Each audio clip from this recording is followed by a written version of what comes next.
болгон Кылычбек Тимишев. Негизи азыркы ушунчалык заманбап өнүккөн негизи техника болуп калды.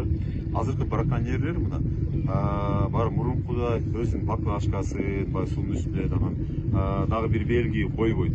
Азыр торлордун баары ылдый жакта.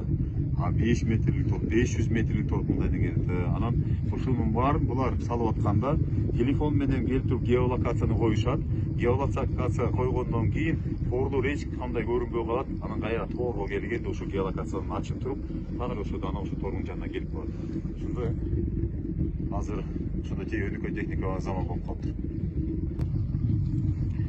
Ошондуктан биз ошого жараша мына азыр мына эми негизи бул эмеден темирден жасалган крючоктор негизи биз баягы кошка деп коебуз. Кошка деп кашкавание деп коебуз. Ошону таштап туруп суудан шашпай жайма-жай алып барып, ошол торду анан ошол эмеге кошкага илинет.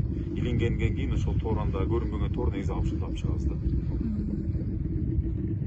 Биз азыркы жүргөн кемеде мына бул жерде эхолот деген. Бул өзү прибордун аталышы эхолот негизи. Бул эхолот эмнени көрсөтөт негизи? Эхолот мына бул жерде көрсөткүчтөр көрсөтөт мына.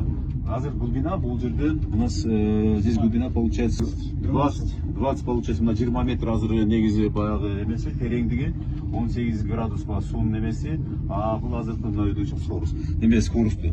Анан ылдамдыгы. Мына бул жерден азыр кадимкидей эле мына көрүнүп турат. Мына могул жерден өйдө жакта мына балыктар өтүп кеткен жерлер бар. Могул жерден азыр бул асты.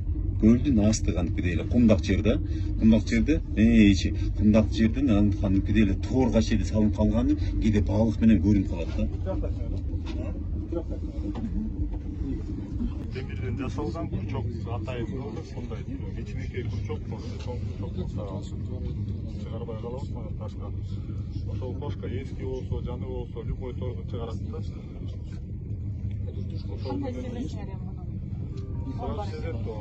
Сразу сезет, тарта баштайт да. Оор болуп калат да. Торду сразу сезет.